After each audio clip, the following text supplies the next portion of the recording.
말씀은 로마서 5장 12절입니다. 구약 성경, 신약 성경 로마서 5장 12절 말씀입니다.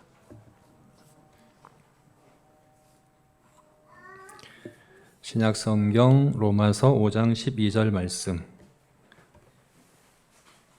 우리 한 절 말씀이니까 한 목소리로 읽도록 하겠습니다. 읽겠습니다. 그러므로 한 사람으로 말미암아 죄가 세상에 들어오고 죄로 말미암아 사망이 들어왔나니 이와 같이 모든 사람이 죄를 지었으므로 사망이 모든 사람에게 이르렀느니라. 아멘. 네, 우리는 지난주에 사람이 하나님의 율법을 완전히 지킬 수 있는가 하는 문제에 대해서 다뤘습니다. 마태복음 19장에 나오는 부자 청년 이야기를 통해서 하나님의 율법을 완전히 지킬 수 있다. 나는 어려서부터 다 지켰다라고 자신하는 그 사람이 착각하고 있던 것을 우리 주님께서 십계명의 마지막 10번째 계명을 통해서 그것을 결정타로 또 히든 카드로 숨겨두셨다가 그죠? 그의 착각을 깨뜨리셨던 그 일에 대해서 우리가 봤습니다.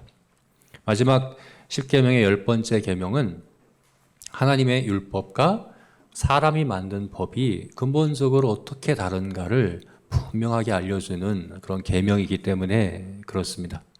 하나님의 율법과 사람이 만든 법은 다르죠. 부자 청년이 나는 다 지켰습니다. 또 다 지킬 수 있습니다. 라고 자신하였던 것은 하나님의 율법을 사람이 만든 법의 수준으로 끌어내려서 그렇게 생각했기 때문에 그랬던 것이죠. 사람이 만든 법에도 살인하지 말라, 도둑질하지 말라, 간음하지 말라, 거짓 증거하지 말라 이런 법은 다 있습니다. 사람이 만든 법은 다 있습니다. 그러나 십계명의 마지막 10번째 계명과 같이 마음에 대해서 규정하거나 명령할 수는 없죠. 인류 역사상 모든 사람이 만든 법에는 다 살펴봐도 마음에 대해서 이야기하는 법은 없습니다. 그러나 하나님의 율법은 근본적으로 마음에 대한 것이고 생각에 대한 것이죠. 그래서 살인하지 말라 이 계명에 대해서 예수님께서는 마음으로 미워한 자, 분노한 자는 이미 살인한 자다 이렇게 말씀하시고 그죠? 또 음욕을 품은 자는 이미 간음한 자다라고 말씀하시면서 모든 십계명의 계명들, 모든 하나님의 율법이 근본적으로 우리 마음에 대한 것이고 생각에 대한 것임을 분명하게 일깨워 주셨죠. 그렇다면 우리가 하나님의 율법을 완전하게 지킨다고 하는 것은 그냥 몇몇 행위들을 한다는 의미가 아닙니다.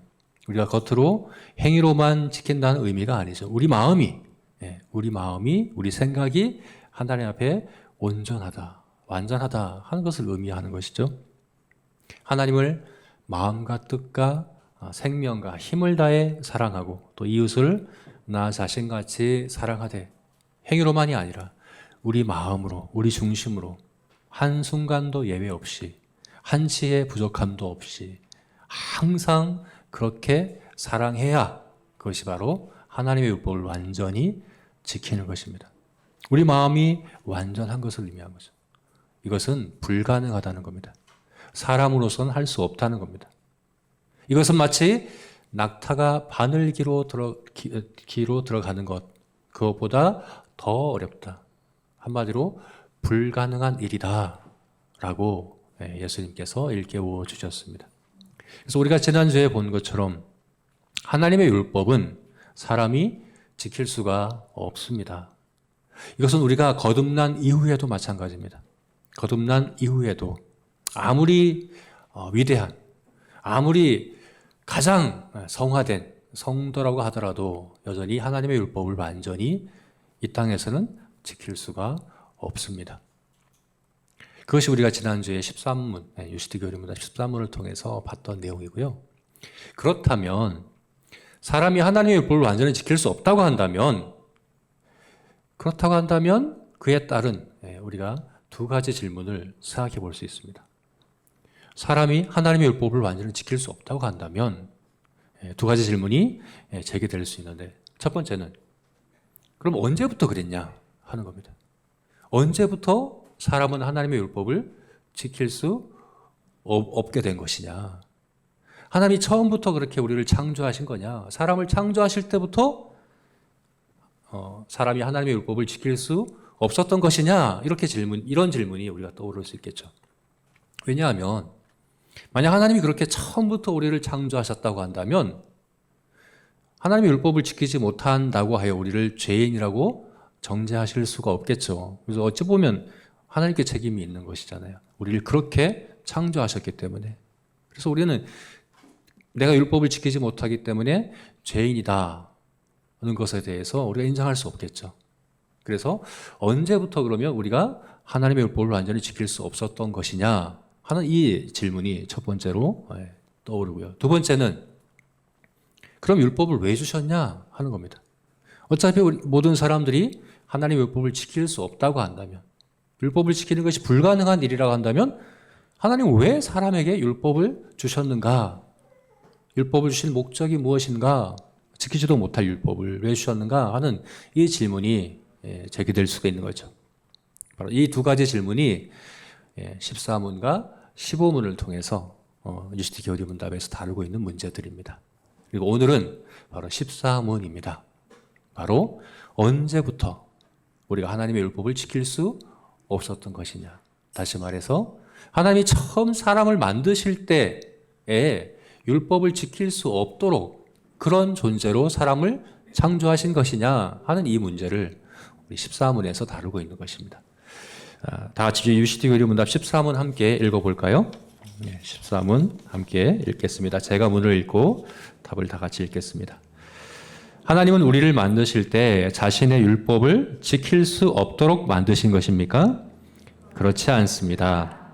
그러나 아담과 하와의 불순종 때문에 우리는 모든 죄와 죄책 가운데 태어났고 하나님의 율법을 지킬 수 없습니다. 네, 하나님의 율법을 지킬 수 없도록 창조하셨는가? 처음에 우리를 만드실 때 그렇게 창조하셨는가라는 물음에 대해서 아주 분명하고 간단하게 답해주고 있습니다. 그렇지 않습니다. 예, 그렇게 만드신 게 아닙니다. 처음 우리를 창조하실 때는 율법을 지킬 수 있는 그런 존재로, 그런 상태로 우리를 만드셨습니다. 라고 답하고 있죠. 이것이 성경의 가르침이라는 겁니다. 그런데 거기에만 그치지 않고 또 다른 답을 또 주고 있죠. 뭐라고 얘기합니까? 그러나 아담과 하와의 불순종 때문에 우리는 모두 죄와 죄책 가운데 태어나서 하나님의 율법을 지킬 수 없습니다. 다시 말해서 하나님의 율법을 지킬 수 없도록 태어난 것은 맞습니다. 이렇게 대답을 하는 거예요. 하나님의 율법을 지킬 수 없도록 창조된 것은 아닙니다. 창조될 때는 하나님의 율법을 지킬 수 있도록 우리는 창조되었습니다. 그러나 하나님의 율법을 지킬 수 없도록 태어나는 것은 맞습니다. 이렇게 대답을 하고 있는 것이죠. 이것이 바로 우리가 많이 듣고 또 알고 있는 원죄교리입니다. 원죄교리. 그래서 원죄교리는 두 가지 사실로 구성되어 있습니다. 첫 번째는 하나님은 첫 사람을 하나님의 율법을 지킬 수 있는 존재로 창조하셨다 하는 것이고요. 두 번째는 그러나 모든 사람은 태어나기는 하나님의 율법을 지킬 수 없는 그런 죄와 죄책을 가지고 태어난다. 원죄를 갖고 태어난다 하는 이 사실, 이 두 가지가 바로 이 원죄 교리를 우리가 이해하고자 할 때 알아야 될 두 가지 내용인 것입니다. 그래서 오늘은 이 두 가지 내용을 오늘 우리가 읽은 로마서 5장 12절 말씀을 통해서 우리가 성경의 가르침을 확인해 보려고 합니다. 하나님이 사람을 처음에 어떻게 창조하셨는가, 어떻게 율법을 지킬 수 있도록 창조하셨는가에 대해서 먼저 알아보고요. 그런데 왜 아담과 하와의 후손인 모든 사람들은 하나님의 율법을 지킬 수 없도록 태어나는가, 왜 그렇게 되었는가 하는 것에 대해서 보려고 합니다. 그리고 오늘 부활절이죠. 그래서 한 가지 더 나아가서 원죄교리는 예수 그리스도의 우리를 위한 대속과 죽으심과 부활과 뗄래야 뗄 수 없는 그런 관계에 있는 것이거든요. 사실은 성경이 원죄 교류를 이야기하는 이유는 이것을 우리에게 가르치는 이유는 그리스도의 부활의 복음을 더 돋보이고 더 강조하기 위한 것입니다. 그래서 그리스도 안에서 우리가 어떻게 의롭게 되었고 그리스도의 부활이 우리에게 과연 어떤 의미가 있는가에 대해서도 마지막으로 우리가 함께 나누었으면 좋겠습니다. 네, 먼저 첫 번째, 하나님이 사람을 처음 창조하실 때 율법을 지킬 수 없는 존재로 지으신 것이 아니라 율법을 지킬 수 있는, 율법을 완전하게 지킬 수 있는 그런 존재로 창조하셨다는 사실을 오늘 로마서 5장 12절에서 어떻게 말씀하고 있는가 한번 보겠습니다. 로마서 5장 12절에서는 두 번 반복되고 있는 말이 있는데요. 그것은 바로 들어오고 들어왔다 하는 말입니다. 들어오고 들어왔다. 뭐가 들어왔다고 얘기합니까? 죄가 어디예요? 세상에 들어왔다. 그리고 죄로 말미암아 사망이 또한 세상에 들어왔다라고 이야기를 하는 겁니다. 죄와 사망은 들어온 것이라는 겁니다. 처음 창조 세계에 있었던 것이 아니라 외부로부터 침입해 들어온 낯설고 이질적인 창조 세계에 있어서는 전혀 자연스러운 것이 아니라 낯선 그런 것이 바로 죄와 사망이다. 이렇게 오늘 본문이 이야기해 주고 있는 것입니다. 여러분, 죄와 사망은 낯선 것입니다. 원래 하나님이 창조하신 창조 세계에 있던 것이 아닙니다. 한번 죽음, 사망에 대해서 먼저 생각해 보십시다. 죽음은 사실 우리가 가장 흔하게 접하는 것이죠. 우리 주변에 모든 사람이 죽습니다. 그리고 동물과 식물도 모두가 다 죽습니다. 우리도 죽습니다. 그리고 우리 가까운 사람들도 죽습니다. 그래서 우리는 굉장히 흔하게 그리고 쉽게 죽음을 경험합니다. 그런데 그렇게 쉽고 흔하게 경험하는 죽음이 우리에게 친근하고 익숙하고 자연스럽게 여겨지지가 않습니다. 낯설고 죽음을 마주하게 되면 당황하게 되고 놀라게 되고 특히나 우리 가까운 관계에 있는 사람들의 죽음을 우리가 겪게 되면 그래서 우리 마음에 아주 큰 충격과 그런 파장이 일어나게 되는 거죠. 왜 그럴까요? 너무나도 흔하고 너무나도 어쩌면 당연한 것으로 그리고 자연스러운 것이라고 그렇잖아요. 모든 사람이 죽는 것은 자연스러운 것이야. 다들 이렇게 이야기하는데 우리는 전혀 이것을 자연스럽게 받아들이지가 않습니다. 그죠? 하다못해 우리가 기르는 오랜 시간 길렀던 반려동물이 죽는다고 해도 그 죽음마저도 우리에게 아주 큰 충격으로 다가오는 것이죠. 왜 그러겠습니까? 의학에서는 나타나는 현상들을 보며 그 일관되게 반복되게 나타나는 예외 없이 나타나는 그 현상들을 자연현상이다라고 이야기하고 자연법칙이다라고 이야기합니다. 그러나 성경은 죽음이 모든 사람이 죽지만 모든 사람에게 일관되게 반복되고 예외 없이 나타나는 현상이지만 그것은 자연스러운 것이 아니다라고 우리에게 가르쳐주고 있습니다. 여러분, 죽음은 자연스러운 현상이 아닙니다. 죽음은 하나님의 창조 세계에서 뭔가 그 하나님의 창조 세계가 고장이 나서 나타나는 이상 증상이라는 것입니다. 죽음은 자연스러운 것이 아닙니다. 그래서 우리는 성경을 통해서 죽음은 처음부터 있었던 것이 아니라 외부로부터 들어온 것이라는 것을 알게 되고 그래서 우리가 자주 흔하게 쉽게 접하는 죽음이지만 결코 우리는 그것을 익숙하고 또 자연스러운 그런 일로 받아들일 수가 없는 것이구나. 죽음을 마주할 때마다 놀라고 당황하고 그렇게 낯설어 하는 것이구나 하는 것을 우리가 알게 되는 거죠. 원래 우리는 그렇게 창조되지 않았기 때문에 그렇습니다. 원래 우리는 죽을 존재로 창조되지 않았기 때문에 원래 우리는 영원을 사모하는 마음을 하나님께서 주셔서 영원한 생명을 누리며 살아갈 존재로 창조된 그런 우리들이기 때문에 죽음은 영원히 낯설고 이질적인 그런 것이라는 겁니다. 그런데 그 죽음보다 더 심각한 것이 있죠. 이 죽음은 또 무엇으로 말미암았다라고 얘기합니까? 죄로 말미암았다. 죄로 말미암아 죽음이 세상에 들어왔다라고 이야기를 하는 거죠. 이 죄도 처음부터 있었던 것이 아니라고 말씀하고 있죠. 세상에 들어온 것이다.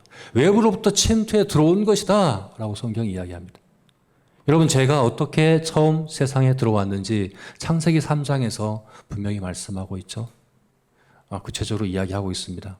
바로 아담과 하와가 선악을 알게 하는 나무의 열매를 하나님의 말씀과 명령에 거역하고 그것을 먹은 바로 그 사건인 것이죠. 그죠? 아담과 하와는 선악을 알게 하는 나무 열매를 먹고 그래서 정말 선악을 알게 되었습니다. 창세기 3장 22절을 보게 되면 하나님께서 이렇게 인정하셔요. 저들이 우리 중 하나와 같이 선악을 알게 되었다라고 이야기를 합니다. 그렇다면 선악을 알게 한 나무 열매를 먹고 정말 선악을 알게 되었다 하는 것이 무슨 의미일까요? 그 나무 열매 자체에 어떤 효력이 있어서 그 열매를 먹자마자 선악에 대한 그런 지식과 정보가 생겨났다 그런 의미이겠습니까? 예, 그런 의미가 아닙니다. 여기서 선악을 알게 되었다고 하는 것은 아담과 하와 안에 마음 안에 전에는 없던 죄가 들어와서 자리하기 시작했다라는 그런 의미인 겁니다. 비유해보자면 코로나로 비유해보자면 이런 것입니다. 선악을 알게 되었다는 것은 코로나 바이러스가 우리 안에 침투해 들어와서 코로나 확진자가 되었다 하는 그런 의미입니다. 이것은 코로나에 대한 많은 지식과 많은 정보가 있다 그런 의미가 아닙니다. 내가 내 안에 코로나가 들어와서 내가 거기에 감염이 되고 그로 인한 여러 가지 증상들을 내가 경험하며 그래서 내가 코로나를 알게 되었다 하는 그런 의미인 것이죠. 코로나 바이러스에 대한 학위 논문을 쓰고 거기에 대한 세계적인 석학이라고 하더라도 아무리 권위자라고 하더라도 실제로 그것에 감염되고 그 증상을 앓으며 아는 것과는 다른 것입니다. 성경에서 아담과 하와가 선악을 알게 하는 나무 열매를 먹었다 하는 것은 그 나무 열매 자체가 그 열매 자체 안에 그런 효력이 있다는 게 아니라 그 열매를 먹은 행위 자체가 하나님께 대한 반역이며 하나님께 대한 거역이며 그 죄가 그들 안에서 시작하고 그 죄가 활동하기 시작하는 그 시작되었다 들어왔다 하는 그런 차원의 말씀이라는 것입니다.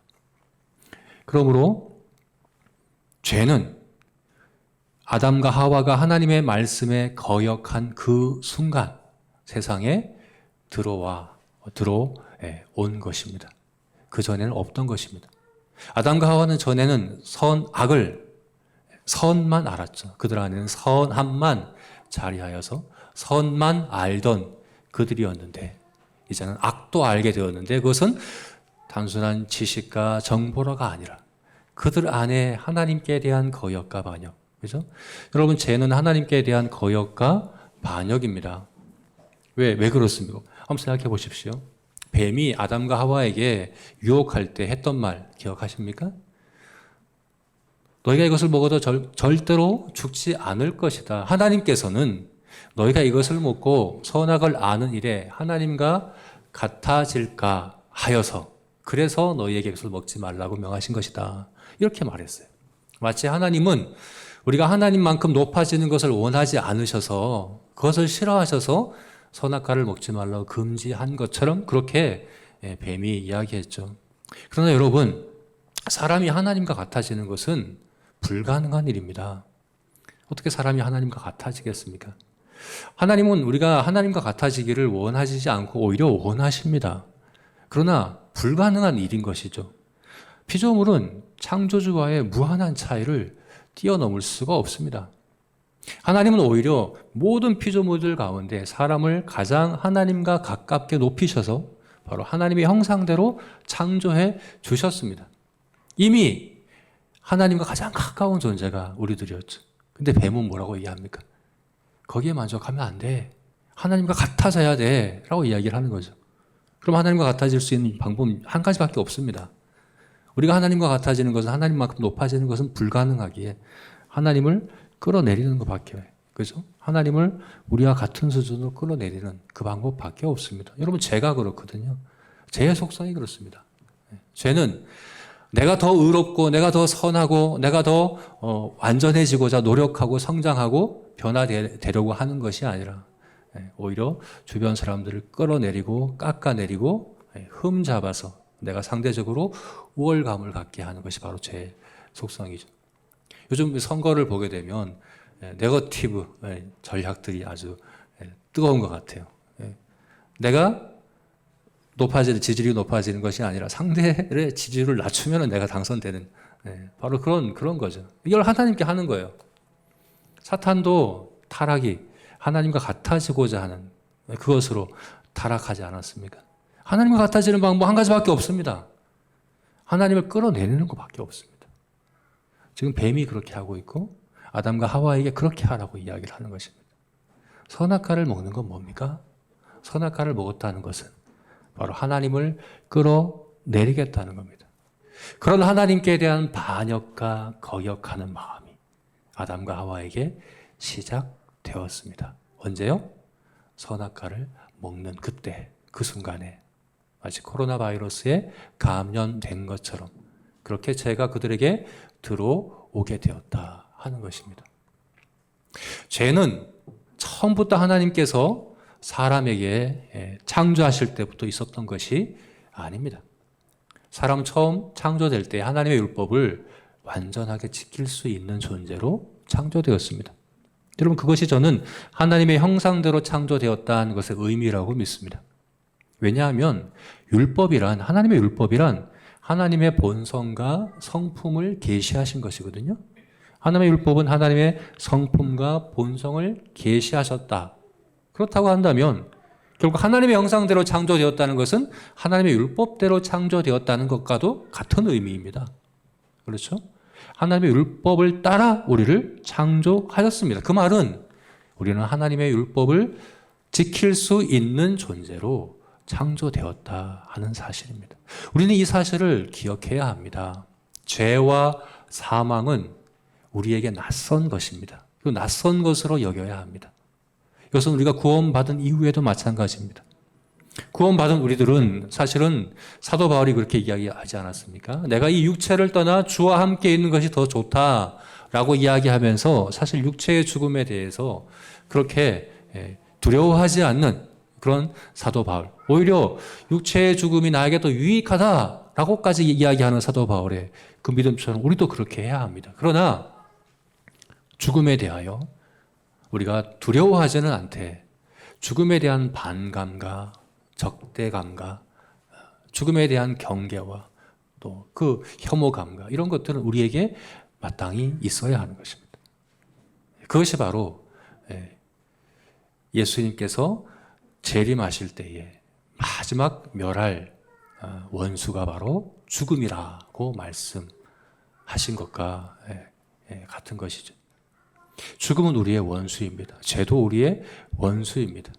우리는 이 땅에서 바로 그 죽음과 죄에 대한 싸움들을 끊임없이 해나가는 가운데 있는 자들입니다. 그래서 죽음과 죄에 대한 혐오감, 적대감, 반감들은 우리 안에 늘 있어야 한다 하는 사실입니다. 저와 여러분이 이와 같은 죄와 죽음에 대한 적대감과 반감으로 날마다 죄와 죽음과의 싸움을 잘 싸워가고 또 승리하는 그런 우리의 삶이 되었으면 좋겠습니다. 두 번째로는 원죄계율의 두 번째 진리는 그러나 모든 사람은 하나님의 율법을 지킬 수 없도록 태어난다 하는 사실입니다. 처음에 하나님이 그렇게 창조하진 않았는데 그렇게 태어난다라고 성경이 가르쳐주고 있습니다. 오늘 로마서 5장 12절 말씀에서는 그것이 어떻게 표현되어 있습니까? 네, 하반절을 보게 되면 이렇게 말씀하고 있죠. 이와 같이 모든 사람이 죄를 지었으므로. 이와 같이 모든 사람이 죄를 지었으므로. 여기 이와 같이가 뭘까요? 뭘 가리키는 걸까요? 무엇과 같이라고 이야기하는 겁니까?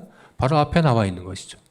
한 사람으로 말미암아 죄가 세상에 들어오고 죄로 말미암아 사망이 들어온 것처럼 그것과 같이 모든 사람이 죄를 지었다 하는 그런 의미죠. 이게 무슨 말일까요? 한 사람이 죄를 지었고 한 사람이 사망에 이르렀습니다. 그것과 같이 모든 사람이 죄를 지었다.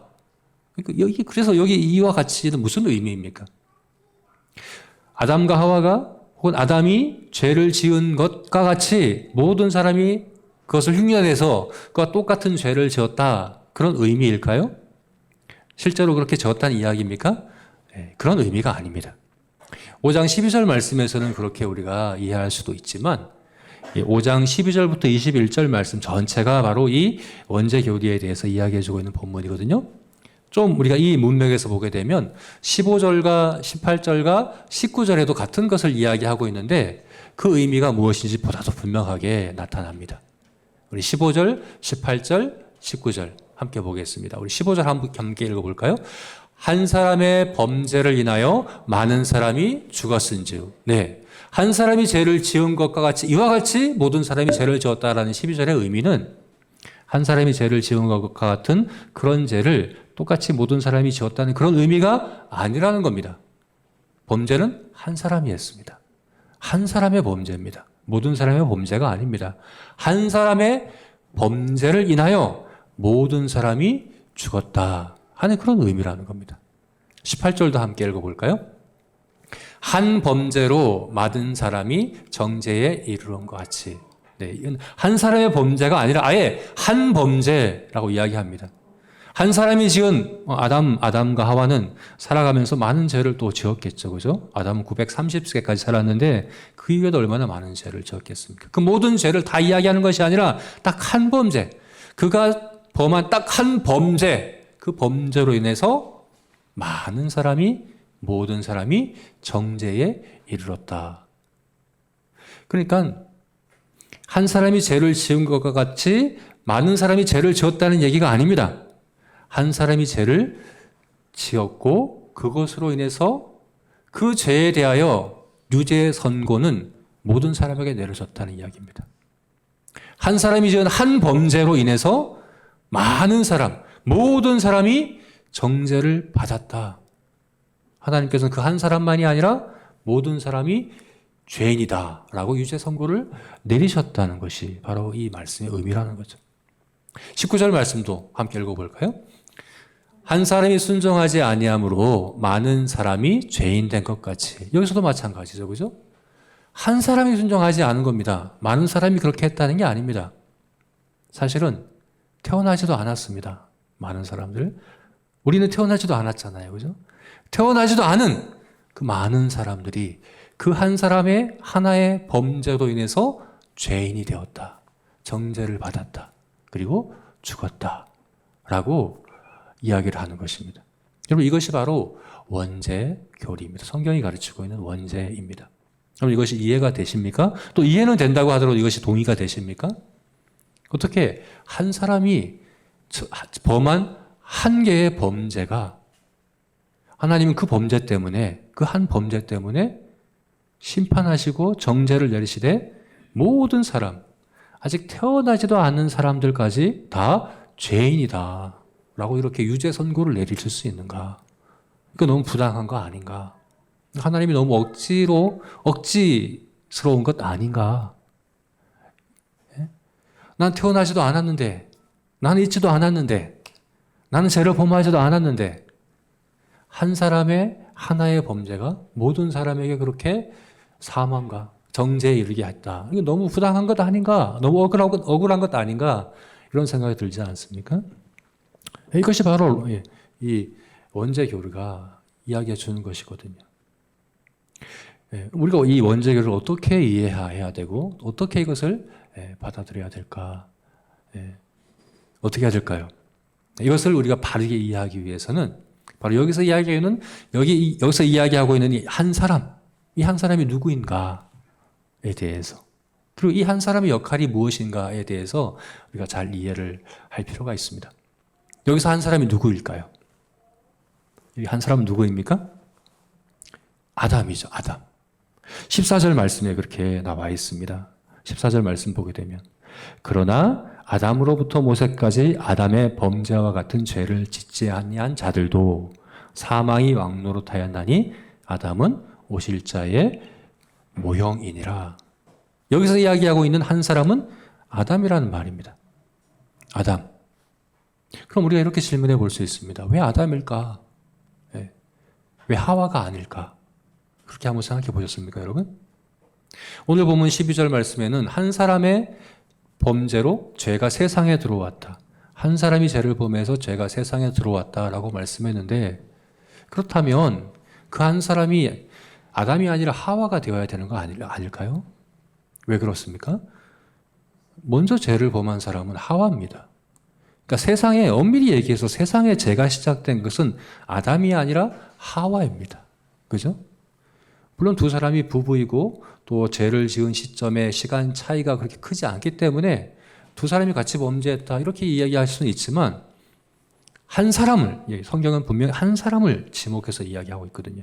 둘 중에 한 사람만 이야기하고 있습니다. 그렇다면 우리 뉴시티 교리문답은 두 사람을 다 이야기하고 있지만 이 오늘 본문의 성경처럼 한 사람만 지목한다 그러면 하와라고 이야기해야 되는 것 아니겠습니까?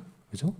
하와의 범죄로 인해서 모든 사람 그리고 이 세상에 죄가 들어왔다 이렇게 표현하는 것이 더 맞을 것 같지 않습니까? 그런데 성경은 그렇게 이야기하고 있지 않습니다. 아담의 죄로 인해서 죄가 세상에 들어왔다라고 이야기를 하는 겁니다. 여러분 이 논리가 이해가 되십니까? 이렇게 설명하면 쉽게 이해가 될 수 있습니다. 만약에 하와가 먼저 선악과를 먹고 아담에게도 먹으라고 했는데 아담이 그것을 먹지 않았다면, 만약 하와만 먹고 아담이 먹지 않았다고 한다면, 그렇다고 한다면 모든 사람이 죄인이 되었을까요? 그렇다면 모든 사람을 하나님께서 죄로 정죄하셨을까요? 아닙니다. 그 경우는 모든 사람이 죄로 정죄되지 않는 것입니다. 왜 그렇습니까? 모든 사람이 정죄되는 그 한 사람은 하와가 아니라 바로 아담, 아담이기 때문에 그렇습니다.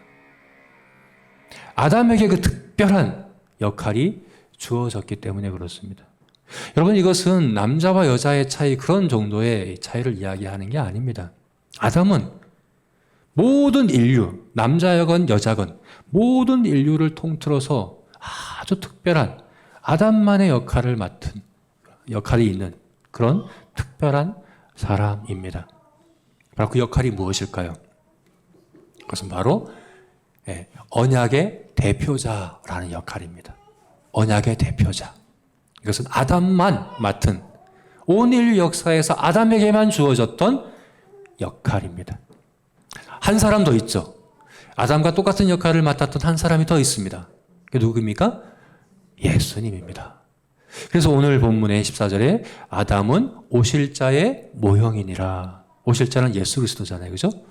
아담은 오실 자의 모형이니라. 이것을 고린도전서 15장 말씀에서는 또 이렇게도 표현하기도 해요. 예수 그리스도는 마지막 아담이니라. 이렇게까지 표현합니다. 예수 그리스도와 아담은 아주 특별한, 그죠? 예수 그리스도와 아담만 갖고 있는 특별한 역할을 공유하고 있다는 것이죠. 예수 그리스도는 마지막 아담이고 아담은 오실 자의 표상이고 그 역할이 뭐냐 할 때 그것은 바로 언약의 대표, 언약의 대표라는 겁니다.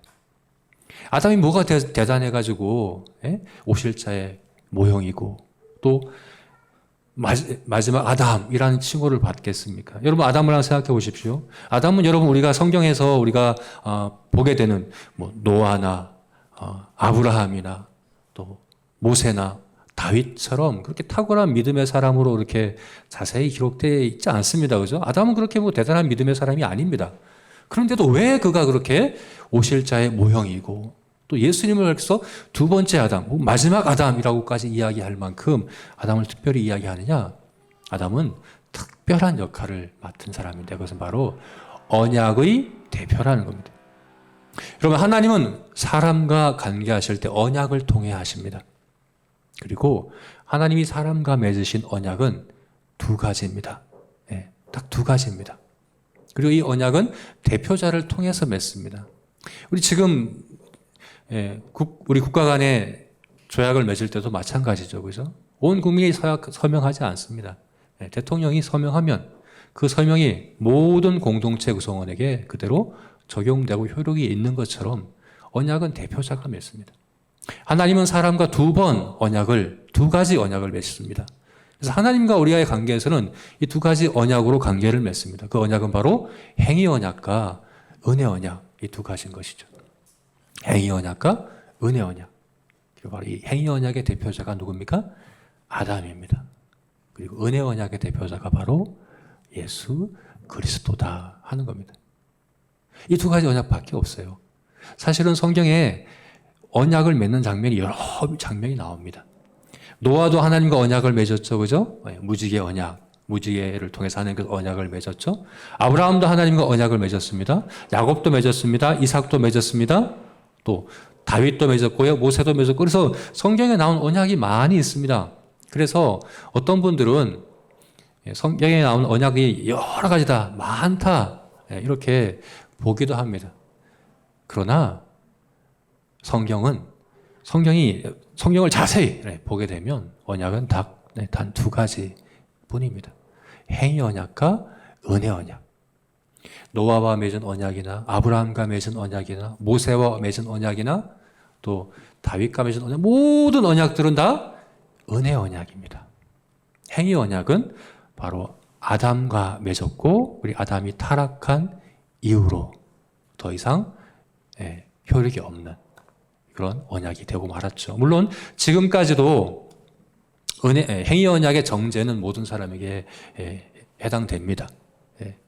아담이 행위 언약을 지킴으로 생명을 얻었다면 모르겠지만 실패했지 않습니까? 그죠?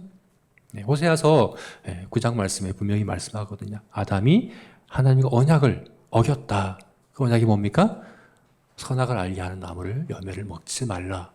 먹으면 죽으리라 했던 그 말씀. 그들이 아담처럼 언약을 어겼다 했던 그 언약, 그 행위 언약. 그 행위 언약을 아담은 어겼습니다.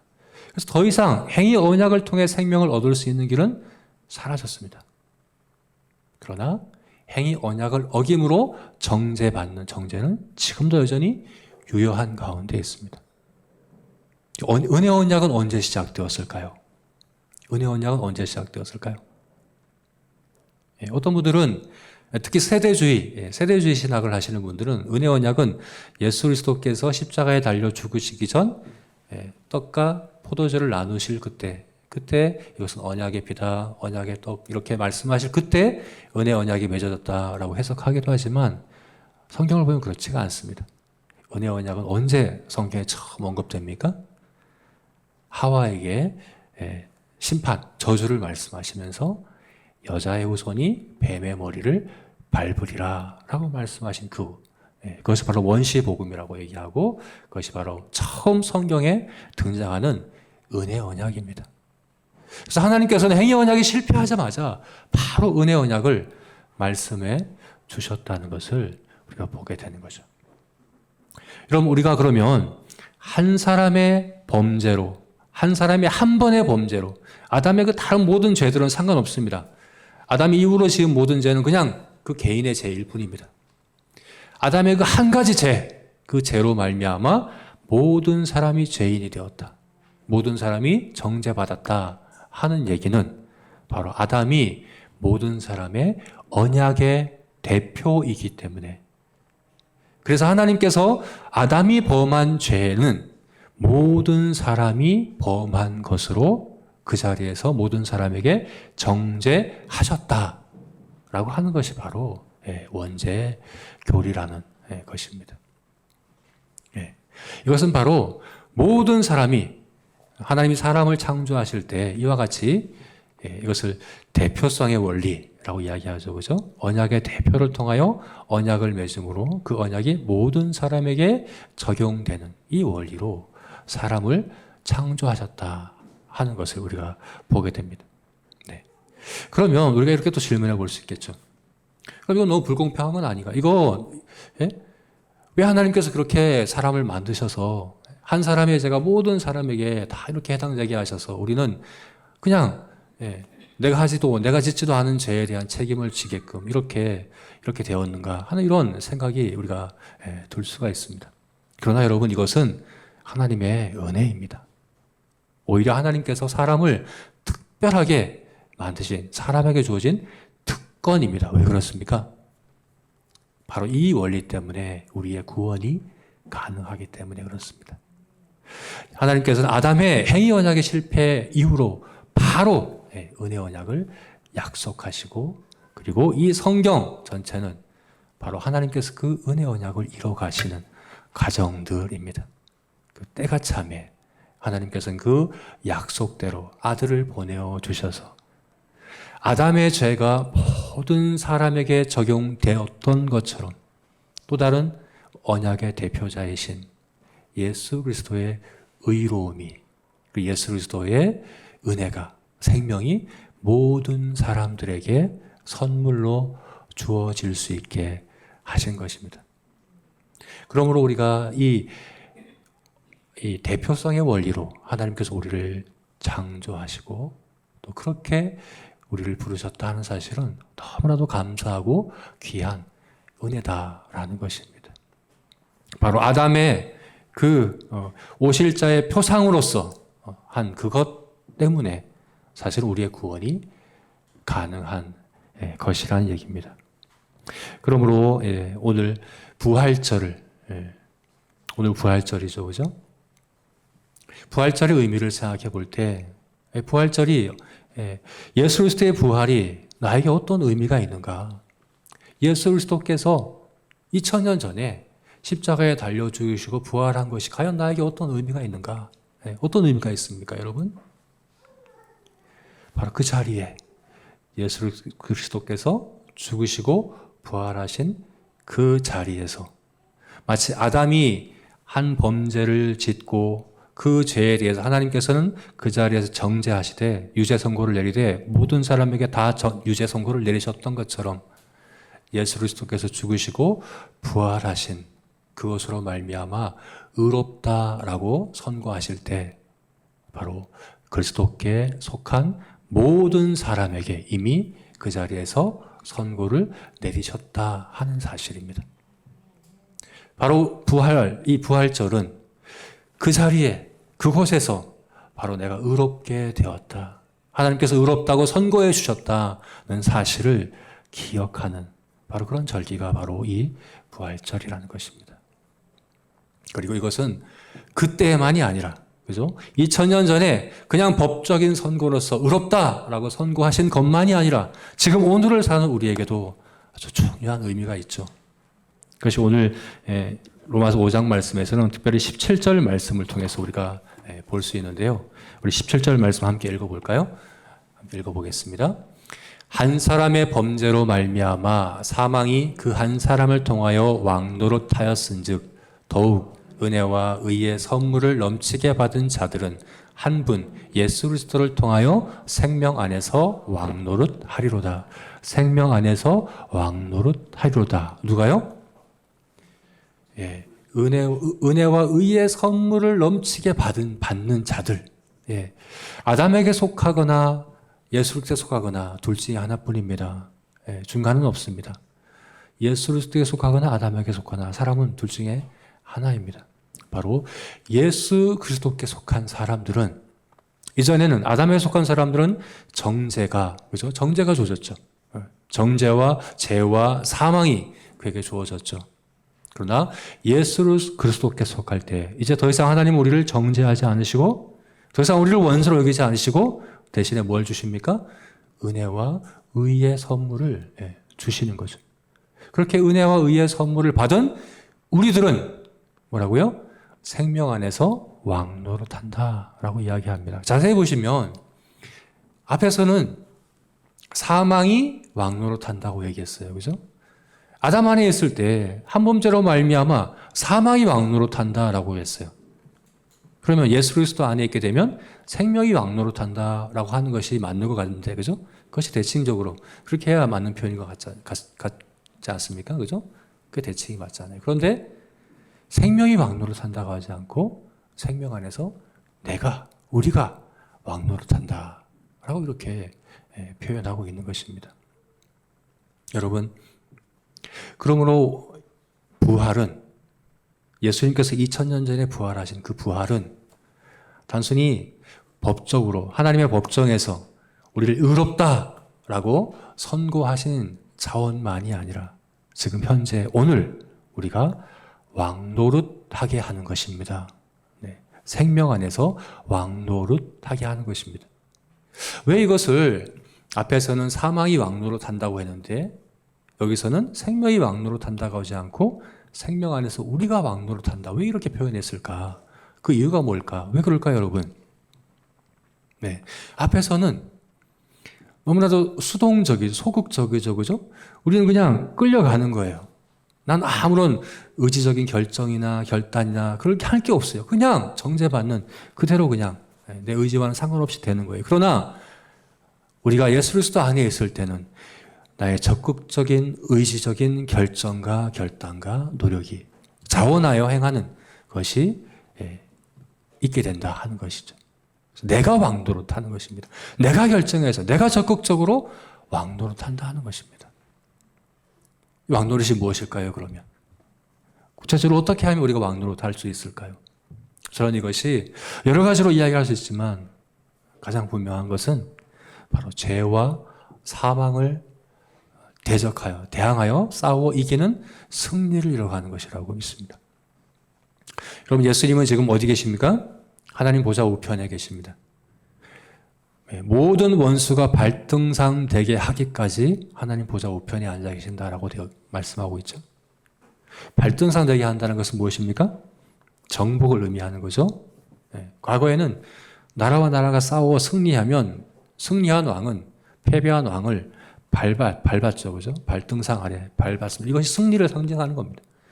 예수님께서 모든 원수가 발등상 되게 하기까지 하나님 보좌 우편에 앉아 계신다고 말씀하시는 것은 지금 예수님이 승천하셔서 하나님 보좌 우편에 앉아 계신 것은 우리의 모든 원수를 멸하고 계신다는 그런 의미인 거죠. 하늘과 땅을 다스리시는 왕 중의 왕으로서 그렇게 다스리시고 멸하신다는 얘기입니다. 그런데 그 일을 바로 우리를 통해서 하십니다. 우리가 왕노릇하게 하심으로, 그죠? 예수님은 왕 중에 왕이십니다. 바로 우리가 왕이기 때문에 왕인 우리를 통해서 바로 그 승리의 일을, 죄와 사망을 멸하시는 일을 재림하시기 그때까지 계속해서 해 가실 것이라고 말씀하고 있는 것입니다. 오늘 부활절을 맞아서 우리가 그와 같은 죄와 사망을 향하여 왕노릇하는 삶을 살아가기로 다짐하고 결심하고 결단하는 그런 저와 여러분이 되었으면 좋겠습니다. 주님 오시는 그날까지 점점 더 죄와 사망으로부터 승리하는 그런 승리의 삶이 우리 모두의 삶이 되시기를 축원합니다. 네, 같이 기도하시겠습니다.